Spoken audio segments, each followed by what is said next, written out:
इस्तीफा दो, इस्तीफा दो। धर्मेंद्र प्रधान इस्तीफा दो, इस्तीफा दो। तुम आगे बढ़ो, हम तुम्हारे साथ हैं, हमारे साथ हैं।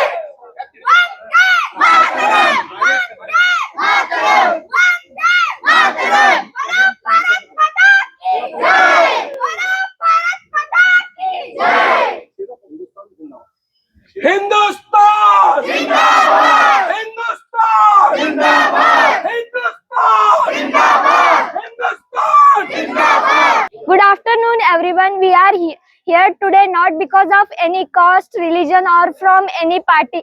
We are here today because of our better, transparent, accountable, and fair education system. Because every year, million number of competitive exams are get leaked, which destroys million numbers of students' dreams, hard works, and million numbers of students get suicides. So we want a system which is accountable for this fair and which is accountable for conducting exams. So we want a system which will protect our students' future, not which destroys the future of India's students. So we demand the resignation of Dharmendra Pradhan for better education system. Thank you.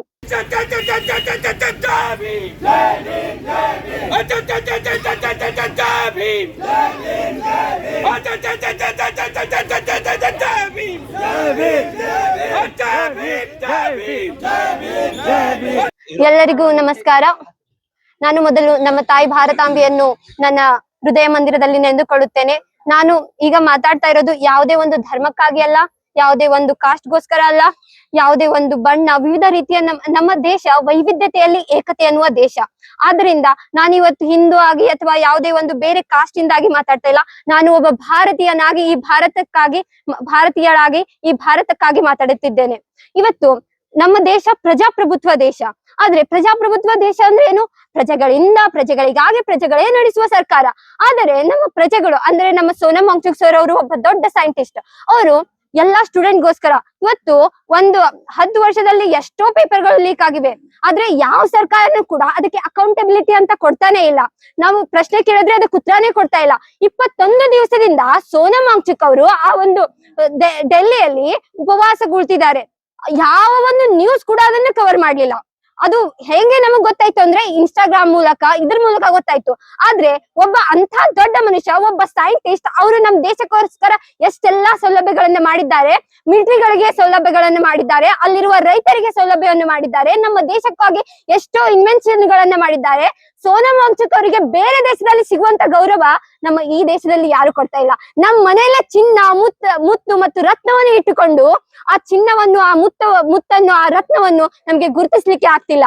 ಅಂತ ಒಬ್ಬ ದೊಡ್ಡ scientist ಉಪವಾಸ ಕೂಡ್ತಾರೆ. ತಮ್ಗೋಸ್ಕರ ಕೂಡಂಗಿಲ್ಲ, ತಮ್ಮ ಮಕ್ಕಳಿಗೋಸ್ಕರ ಕೂಡಂಗಿಲ್ಲ, ತನ್ನ ಹೆಂಡತಿಗೋಸ್ಕರ ಕೂಡಂಗಿಲ್ಲ. ಅವರು ಉಪವಾಸ ಕೂಡ್ತಾ ಇರೋದು ನಮ್ಮ ದೇಶಕ್ಕಾಗಿ, ನಮ್ಮ ದೇಶದ ವಿದ್ಯಾರ್ಥಿಗಳ ಭವಿಷ್ಯಕ್ಕಾಗಿ, ನಮ್ಮ ದೇಶದ ಏನು ಯುವಕರಿದ್ದಾರಲ್ಲ, ಯುವತಿಯರಿದ್ದಾರಲ್ಲ, ಅವರಿಗೋಸ್ಕರ ಅವರು ಉಪವಾಸ ಕೂಡ್ತಿದ್ದಾರೆ. ಯಾವ ಒಂದು ನ್ಯೂಸ್ ಕೂಡ ಅದನ್ನ ಕವರ್ ಮಾಡಿಲ್ಲ. ಅದೇ ಯಾವಾಗ ಈ ಒಂದು ಏನು 20 ಜುಲೈಗೆ ಮಾರ್ಚ್ ನಡೆಯಲಿದೆ ಡೆಲ್ಲಿಗೆ ಅಂತ ಗೊತ್ತಾಯ್ತಲ್ಲ, ಅವಾಗ ಎಲ್ರೂ ಅವೇರ್ ಆದ್ರು.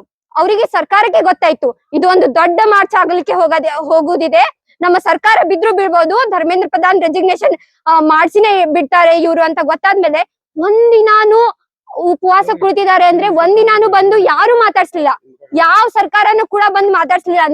ನಿಮ್ಮ ಬೇಡಿಕೆ ಏನು, ನಿಮ್ಮ ಕಷ್ಟ ಏನು? ಅಲ್ಲ, ಇದು ಪ್ರಜಾಪ್ರಭುತ್ವ ದೇಶ ಅಲ್ವಾ? ಪ್ರಜೆಗಳಿಂದ, ಪ್ರಜೆಗಳಿಗಾಗಿ, ಪ್ರಜೆಗಳೇ ನಡೆಸುವ ಸರ್ಕಾರ ಅಲ್ಲ. ಪ್ರಜೆಗಳು ಬಂದು ಬೀದಿ ಮೇಲೆ ಕುಳಿತಿದ್ದಾರೆ ಅಂದ್ರೆ ಯಾವ ಒಂದು ಬಿಜೆಪಿ ಸರ್ಕಾರ ಬಂದು ನೋಡ್ತಾ ಇಲ್ಲ. ನರೇಂದ್ರ ಮೋದಿ ಅವರು ಬಂದು ನಿಮ್ಮ ಬೇಡಿಕೆ ಏನು, ನಿಮ್ಮ ಕಷ್ಟ ಏನು ಅಂತ ಕೇಳ್ತಾ ಇಲ್ಲ. ಆದ್ರೆ ಇದೇ ಒಂದು ಮಾರ್ಚ್ ಅಂದ್ರೆ ಇದೇ ಒಂದು ಏನು ಪ್ರೊಟೆಸ್ಟ್ ನಡೀತಾ ಇದೆಯಲ್ಲ, ಅದು ದೊಡ್ಡ ಮಟ್ಟಕ್ಕೆ ಹೋಗುತ್ತೆ ಅಂತ ಗೊತ್ತಾದ ಕೂಡ್ಲೇನೆ ಪೊಲೀಸರನ್ನ ಕಳಿಸ್ತಾರೆ. ಶಾಂತ ರೀತಿಯಿಂದಾಗಿ, ಶಾಂತಿ ಪ್ರಿಯವಾಗಿ, ಅಹಿಂಸೆಯಿಂದ ನಮ್ಮ ಸೋನಂ ವಾಂಗ್ಚುಕ್ ಅವರು ಉಪವಾಸಕ್ಕೆ ಕುಳಿತಿದ್ದಾಗ ಬರ್ತಾರೆ ಪೊಲೀಸರು, ಸ್ಟೇಜ್ ಮ್ಯಾಗೆ ಹೇಳ್ತಾರೆ, ಅಲ್ಲಿರುವ ಜನನ್ನೆಲ್ಲ ನುಗ್ಗಿಸಿ ಸೋನಂ ವಾಂಗ್ಚುಕ್ ಅವರ ಸುತ್ತೆಲ್ಲ ಒಂದು ಬಿಳಿ ಅರ್ಬಿನ ಹಾಕಿ ಶವಕ್ಕೆ ಎತ್ಕೊಂಡೋದಂತೆ ಹೋಗ್ತಾರೆ. ಅಲ್ಲ, ಅಂತ ಮುತ್ತು, ಅಂತ ರತ್ನ ನಮ್ಮ ಸೋನಂ ವಾಂಗ್ಚುಕ್ ಅವರಿಗೆ ಒಂದು ಶವ ಎತ್ಕೊಂಡು ಒಯ್ದಂಗೆ ಒಯ್ತಾರೆ. ಅಲ್ಲ, ಇದು ಯಾವ ನ್ಯಾಯ? ಅವ್ರು ಕೃತಿದಕ್ಕೆ ಏತಕ್ಕಾಗಿ ಅವ್ರಿಗೆ ಯಾರಾದ್ರೂ ಅನ್ಯಾಯ ಮಾಡ್ತಿದ್ರಾ, ಹಿಂಸೆಯಿಂದ ಮಾಡ್ತಿದ್ರಾ? ಅವರು ಎಷ್ಟು ಶಾಂತಿ ಪ್ರಿಯವಾಗಿ ಅಹಿಂಸೆಯಿಂದ ತಮ್ಮ ಬೇಡಿಕೆಯನ್ನು ಇಟ್ಟು ಅಲ್ಲಿ ಪ್ರೊಟೆಸ್ಟ್ ಮಾಡ್ತಾ ಇದ್ರು, ಅಲ್ಲಿ ತಮ್ಮ ಉಪವಾಸವನ್ನು ಕೂತಿದ್ರು. ಅಂದ್ರೆ ಅಂತ ಒಬ್ಬ ದೊಡ್ಡ ವ್ಯಕ್ತಿನ ಒಂದು ಶವಕ್ಕೆ ಎತ್ಕೊಂಡಂಗೆ ಎತ್ಕೊಂಡು ಹೋಯ್ತಾರಲ್ಲ, ಒಂದಿನಾನು ಕೇಳಕ್ ಬರ್ಲಿಲ್ಲ.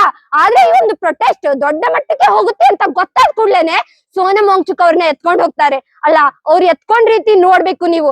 ಯಾವ್ದೋ ಒಂದ್ ಮೂವಿಯಲ್ಲಿ ಗುಂಡಾಗಳು ಎತ್ಕೊಂಡ್ ಹೋಗ್ತಾರೆ ನೋಡು, ಹಂಗ್ ಎತ್ಕೊಂಡ್ ಹೋಗ್ತಿದ್ರು. ಅಲ್ಲ, ನಿಮ್ಗ ಅಷ್ಟೇ ಅದ್ರ ಬಗ್ಗೆ ಅವ್ರ ಬಗ್ಗೆ ಚಿಂತೆ ಇತ್ತು ಅಂದ್ರೆ ಬರ್ಬೇಕು, ನಿಮ್ ಬೇಡಿಕೆ ಏನಪ್ಪಾ ಅಂತ ಕೇಳ್ಬೇಕು, ರೆಸ್ಪೆಕ್ಟ್ ಆಗಿ ಅವ್ರನ್ನ ಆಸ್ಪತ್ರೆಗೆ ತಗೊಂಡ್ ಹೋಗ್ಬೇಕು. ಅಲ್ಲ, ಒಂದ್ ಶವನ್ ಎತ್ಕೊಂಡ್ ಹೋದಂಗ್ ಹೋಗ್ತಾರಲ್ಲ, ಯಾವ ನ್ಯಾಯ ಇದು? ಅವ್ರೇನಾದ್ರೂ ಹಿಂಸೆ ಮಾಡ್ತಿದ್ರ? ಅವರು ಈ ವಿದ್ಯಾರ್ಥಿಗಳಿಗೋಸ್ಕರ, ನಮ್ಮ ದೇಶದ ಭವಿಷ್ಯಕ್ಕೋಸ್ಕರ ಅವರು ಅಲ್ಲಿ ಉಪವಾಸ ಮಾಡ್ತಿದ್ರು. ಒಂದ್ ವೇಳೆ ನಿಮ್ಗೆ ಅಕೌಂಟಬಿಲಿಟಿ ಕೊಡಕ್ ಆಗ್ತಿರ್ಲಿಲ್ಲ ಅಂದ್ರೆ, ಈ ದೇಶದಲ್ಲಿ ಟ್ರಾನ್ಸ್ಪರೆನ್ಸಿ ಅಂತ ತರೋದು ಆಗ್ತಿರ್ಲಿಲ್ಲ ಅಂದ್ರೆ ನೀವು ರಾಜೀನಾಮೆ ಕೊಟ್ಬಿಡಿ. ನಿಮ್ ಕೈಯಿಂದ ಆಗ್ತಿಲ್ಲ ಅಂದ್ರೆ ಕೊಟ್ಬಿಡಿ ರಾಜೀನಾಮೆ. ಧರ್ಮೇಂದ್ರ ಪ್ರಧಾನ್ ರಾಜೀನಾಮೆ ಕೊಡಿ, ರಾಜೀನಾಮೆ ಕೊಡಿ. इनकलाब इनकलाब धर्मेंद्र प्रधान सोनम वांगचुक आप आगे बढ़ो, हम तुम्हारे साथ हैं। सोनम वांगचुक आप आगे बढ़ो, हम तुम्हारे साथ हैं। इनकलाब वंदे मातरम। ಕೇಂದ್ರದಲ್ಲಿರ್ತಕ್ಕಂತಹ ನರೇಂದ್ರ ಮೋದಿ ಸರ್ಕಾರದ ಒಬ್ಬ ಶಿಕ್ಷಣ ಸಚಿವರಿದ್ದಾರೆ, ಧರ್ಮೇಂದ್ರ ಪ್ರಧಾನ್ ಅಂತಕ್ಕಂಥವ್ರು. ಅವರು ಮಾಡಿರ್ತಕ್ಕಂತ ಒಂದು ಗನಂದಾರಿ ಕೆಲಸ ಏನಪ್ಪಾ ಅಂತಂದ್ರೆ, ನೀಟ್ ಪರೀಕ್ಷೆಯಲ್ಲಿರ್ತಕ್ಕಂತ ಪ್ರಶ್ನೆ ಪತ್ರಿಕೆಯನ್ನ ಸೋರಿಕೆ ಮಾಡೋದ್ರ ಮುಖಾಂತರ 27 ಲಕ್ಷ ಜನರಿಗೆ ಏನಪ್ಪಾ ಅಂತಂದ್ರೆ ಇವ್ರು ತೊಂದರೆ ಕೊಟ್ಟಿರ್ತಕ್ಕಂಥದ್ದು ಅಷ್ಟೇ ಅಲ್ಲ, ಇಡೀ ದೇಶಾದ್ಯಂತ ಎಷ್ಟೋ ಪಾಲಕರು ವರ್ಷವಿಡೀ ತಮ್ಮ ಮಕ್ಕಳಿಗೆ ಒಂದು ಬದುಕಾಗ್ತದೆ, ನಮ್ಮ ಮಕ್ಕಳು ಕೂಡ ಒಂದು ಡಾಕ್ಟರ್ ಇಂಜಿನಿಯರ್ ಆಗ್ಬೋದು ಅಂತಕ್ಕಂಥ ಕನಸು ಕಟ್ಕೊಂಡು ಅವ್ರೇನಪ್ಪಾ ಅಂದ್ರೆ ಒಂದು ಎಕ್ಸಾಮಿನೇಷನ್ಗೆ ಮಕ್ಕಳನ್ನ ತಯಾರಿ ಮಾಡಿರ್ತಾರೆ, ವರ್ಷವಿಡೀ ದುಡ್ಡನ್ನು ಹಾಕಿರ್ತಾರೆ. ಆದ್ರೆ ಆ ದುಡ್ಡು ಹಾಕಿರ್ತಕ್ಕಂತ ಶ್ರಮ ವಹಿಸಿರ್ತಕ್ಕಂತ ವಿದ್ಯಾರ್ಥಿಗಳಿಗೂ ಮತ್ತು ಪಾಲಕರಿಗೂ ದ್ರೋಹ ಬಗೆದಿರ್ತಕ್ಕಂತ ಕೇಂದ್ರ ಸರ್ಕಾರದ ಈ ಶಿಕ್ಷಣ ಸಚಿವರು ಮತ್ತು ಕೇಂದ್ರ ಸರ್ಕಾರ ಕೂಡಲೇ ಕ್ಷಮೆ ಯಾಚಿಸಬೇಕು. ಮತ್ತು ಆ ಕುಟುಂಬಗಳೇನು ಮಕ್ಕಳೇನು ಏನಪ್ಪಾ ಅಂತ ಈಗಾಗಲೇ ಅವರು ಸುಸೈಡ್ ಮಾಡ್ಕೊಂಡಿದ್ದಾರೆ, ಅವ್ರೇನಪ್ಪಾ ಅಂತ ತಮ್ಮ ಜೀವವನ್ನ ಕಳೆದುಕೊಂಡಿದ್ದಾರೆ, ಆ ಕುಟುಂಬಗಳಿಗೆ ನ್ಯಾಯಯುತವಾಗಿರ್ತಕ್ಕಂತ ಪರಿಹಾರ ಕೊಡ್ಬೇಕು. ಯಾಕಂದ್ರೆ ಮಕ್ಕಳನ್ನ ನೀವು ಮತ್ತೆ ಅವ್ರಿಗೆ ಏನಪ್ಪಾ ಬದುಕಿಸ್ಕೊಳಕ್ ಆಗಲ್ಲ, ಆ ಮಕ್ಕಳ ಜೀವ ಕಳ್ಕೊಂಡಿದ್ದಾವೆ, ಆ ಜೀವವನ್ನು ಕಳ್ಕೊಂಡಿರ್ತಕ್ಕಂಥ ಕುಟುಂಬಗಳು ದುಃಖದಲ್ಲಿದ್ದಾವೆ. ಆ ಕುಟುಂಬಗಳಿಗೆ ನ್ಯಾಯೋಚಿತವಾಗಿರ್ತಕ್ಕಂಥ ಪರಿಹಾರವನ್ನು ಕೊಡ್ತಕ್ಕಂಥ ಕೆಲಸ ಆ ಕೇಂದ್ರ ಸರ್ಕಾರ ಮಾಡಬೇಕು. ಕೂಡಲೇ ಇದರ ಹೊಣೆ ಹೊತ್ತು ಏನಪ್ಪಾ ಅಂತಂದ್ರೆ ಕೇಂದ್ರ ಶಿಕ್ಷಣ ಸಚಿವರು ರಾಜೀನಾಮೆ ಕೊಡಬೇಕು ಅಂತಕ್ಕಂಥ ಬೇಡಿಕೆಯನ್ನು ಇಟ್ಟುಕೊಂಡು ಈ ದಿನ ಜಂತರ್ ಮಂತರ್ ನಲ್ಲಿ ನಮ್ಮ ಸೋನಮ್ ವಾಂಗ್ಚುಕ್ ಅವರ ನೇತೃತ್ವದಲ್ಲಿ ಪಾರ್ಲಿಮೆಂಟ್ ಮಾರ್ಚ್ ನಡೀತಾ ಇದೆ. ಅದರ ಬೆಂಬಲಾರ್ಥವಾಗಿ ವಿಜಯಪುರ ಜಿಲ್ಲೆಯಲ್ಲಿಯೂ ಕೂಡ ನಾವು ಜಿಲ್ಲಾಧಿಕಾರಿಗಳ ಕಚೇರಿಯವರಿಗೆ ಮಾರ್ಚ್ ಅನ್ನ ಮಾಡೋದ್ರ ಮುಖಾಂತರ ಕೇಂದ್ರ ಸರ್ಕಾರಕ್ಕೆ ಎಚ್ಚರಿಕೆಯನ್ನು ಕೊಡ್ತಾ ಇದ್ದೇವೆ. ಬಂಧುಗಳೇ, ವಿದ್ಯಾರ್ಥಿ ಮಿತ್ರರೇ, ನಾವೆಲ್ಲರೂ ಇಂದು ಮಾತನಾಡದಿದ್ದರೆ, ನಾವೆಲ್ಲರೂ ಕೂಡ ಇಂದು ಏನಪ್ಪಾ ಅಂತಂದ್ರೆ ಅವ್ರಿಗೆ ಎಚ್ಚರಿಕೆಯನ್ನು ಕೊಡದಿದ್ರೆ ಮುಂದಿನ ದಿನಮಾನದಲ್ಲಿ ಕೆಟ್ಟ ಪರಿಸ್ಥಿತಿಯನ್ನ ದೇಶಾದ್ಯಂತ ತಂದು ನಿಲ್ಲಿಸಲಿಕ್ಕೆ ಅವರೆಲ್ಲ ತಯಾರಿ ಮಾಡ್ಕೊಂಡಿದ್ದಾರೆ. ಈಗಾಗಲೇ ದೇಶದಲ್ಲಿ ಏನ್ ಆಗ್ಬೇಕಾಗಿದೆ ಎಲ್ಲ ಅನಾಹುತಗಳಾಗ್ತಾ ಇದ್ದಾವೆ. ಯಾಕಂದ್ರೆ ನಿರುದ್ಯೋಗ ಪ್ರಮಾಣ ದಿನದಿಂದ ದಿನಕ್ಕೆ ಹೆಚ್ಚಾಗ್ತಾ ಇದೆ. ನಿರುದ್ಯೋಗಿಗಳೇನಪ್ಪಾ ಅಂತಂದ್ರೆ ಇಡೀ ಭಾರತ ದೇಶ ನಿರುದ್ಯೋಗದ ಟೈಮ್ ಬಾಂಬ್ ಮೇಲೆ ಕುಳಿತುಕೊಂಡಿದೆ, ಯಾವಾಗ ಬೇಕಾದ್ರೂ ಸ್ಫೋಟ ಆಗ್ಬೋದು, ಅಷ್ಟು ನಿರುದ್ಯೋಗ ಭಾರತ ದೇಶದಲ್ಲಿ ತಾಂಡವಾಡ್ತಾ ಇದೆ. ಈ ದೇಶದಲ್ಲಿ ನಿರುದ್ಯೋಗ ತಾಂಡವಾಡ್ತಾ ಇದ್ರು ಕೂಡ ಅವ್ರು ಏನಪ್ಪಾ ಅಂತ ನಾಲಾಯಕರು ಅಧಿಕಾರದಲ್ಲಿ ಕುಳಿತುಕೊಂಡಿದ್ದಾರೆ, ದೇಶ ದ್ರೋಹಿಗಳ ಅಧಿಕಾರದಲ್ಲಿ ಕುಳಿತುಕೊಂಡಿದ್ದಾರೆ, ದೇಶದ ಜನ ವಿರೋಧಿಗಳ ಅಧಿಕಾರದಲ್ಲಿ ಕುಳಿತುಕೊಂಡಿದ್ದಾರೆ, ವಿದ್ಯಾರ್ಥಿ ಯುವಜನರ ವಿರೋಧಿಗಳು ಅಧಿಕಾರದಲ್ಲಿ ಕುಳಿತುಕೊಂಡು ವಿದ್ಯಾರ್ಥಿಗಳಿಗೆ ದ್ರೋಹ ಮಾಡ್ತಾ ಇದ್ದಾರೆ, ಈ ದೇಶದ ಜನತೆಗೆ ದ್ರೋಹ ಮಾಡ್ತಾ ಇದ್ದಾರೆ. ಕೂಡಲೇ ಶಿಕ್ಷಣ ಸಚಿವರು ರಾಜೀನಾಮೆ ಕೊಡಬೇಕು ಅಂತಕ್ಕಂಥ ಉದ್ದೇಶವನ್ನು ಇಟ್ಕೊಂಡು ನಾವು ಇಂದು ಆ ಪಾರ್ಲಿಮೆಂಟ್ ಮಾರ್ಚ್ಗೆ ಸೋನಮ್ ವಾಂಗ್ಚುಕ್ ಅಂದ್ರೆ ಯಾರು? ಈ ದೇಶದಲ್ಲಿ ಒಬ್ಬ ವಿಜ್ಞಾನಿ, ಪರಿಸರವಾದಿ. ಅವರು ಏನಪ್ಪಾ ಅಂತಂದ್ರೆ ಯಾವುದೇ ಸ್ವಾರ್ಥಕ್ಕಾಗಿ ಅವರು ಪ್ರತಿಭಟನೆ ಕುಳಿತುಕೊಂಡಿಲ್ಲ, ಈ ದೇಶದ ವಿದ್ಯಾರ್ಥಿ ಯುವಜನರ ಬದುಕಿಗಾಗಿ ಅವರು ಏನಪ್ಪಾ ಅಂತಂದ್ರೆ ಧರಣಿಯನ್ನ ಮಾಡ್ತಾ ಇದ್ದಾರೆ. ಅವರ ಉದ್ದೇಶ ಇಷ್ಟೇ. ಅವ್ರು ಏನು ಉದ್ದೇಶ ಹೇಳ್ತಾ ಇದ್ದಾರಪ್ಪ ಅಂತಂದ್ರೆ, ಈ ದೇಶದಲ್ಲಿ ಇರ್ತಕ್ಕಂಥ ವಿದ್ಯಾರ್ಥಿ ಯುವಜನರ ಭವಿಷ್ಯದ ಜೊತೆ ಚೆಲ್ಲಾಟ ಆಡಿರ್ತಕ್ಕಂಥ ಕೇಂದ್ರ ಶಿಕ್ಷಣ ಸಚಿವರು ಕೂಡಲೇ ರಾಜೀನಾಮೆ ಕೊಡಬೇಕು, ಆ ಕುಟುಂಬಗಳಿಗೆ ನ್ಯಾಯೋಚಿತವಾಗಿರ್ತಕ್ಕಂಥ ಪರಿಹಾರ ಕೊಡಬೇಕು ಅಂತಕ್ಕಂಥ ಬೇಡಿಕೆಯನ್ನು ಇಟ್ಟುಕೊಂಡು ಅವರು ಪ್ರತಿಭಟನೆ ಮಾಡ್ತಾ ಇದ್ರೆ, ಇವ್ರು ಏನಪ್ಪಾ ಅಂತಂದ್ರೆ ನಮ್ಮ ಪ್ರಧಾನಮಂತ್ರಿ ಅವರಲ್ಲ, ಅವರು ಪ್ರವಾಸ ಮಂತ್ರಿಗಳು. ಯಾಕಂದ್ರೆ ಯಾವಾಗ್ಲೂ ಪ್ರವಾಸದಲ್ಲಿ ಇರ್ತಾರೆ ಅವರು. ಪ್ರಧಾನಮಂತ್ರಿಗಳು ಭಾರತದ ದೇಶದ ಒಂದೇನೋ ಪ್ರವಾಸ ಖಾತೆ ಇದ್ರೆ ಅದನ್ನ ಅವ್ರಿಗೆ ಕೊಡ್ಬೇಕು. ಯಾಕಂದ್ರೆ ಯಾವಾಗ್ಲೂ ಪ್ರವಾಸದಲ್ಲಿ ಇರ್ತಕ್ಕಂಥ ಒಬ್ಬ ಪ್ರಧಾನಮಂತ್ರಿ ಅವರು ಪ್ರವಾಸ ಮಂತ್ರಿಯಾಗಿ ಭಾರತ ದೇಶದಲ್ಲಿ ಏನೂ ಕೂಡ ನೋಡದೆ ಐಷಾರಾಮಿ ಜೀವನವನ್ನ ನಡೆಸ್ತಕ್ಕಂಥ ಆ ಪ್ರಧಾನಮಂತ್ರಿಗಳಿಗೆ ನಾವು ಏನಪ್ಪಾ ಅಂತಂದ್ರೆ ಕೂಡಲೇ ಏನಪ್ಪಾ ಅಂತಂದ್ರೆ ಅವ್ರನ್ನ ರಾಜೀನಾಮೆಗೆ ಒತ್ತಾಯಿಸ್ತಾ ಇದ್ದೇವೆ.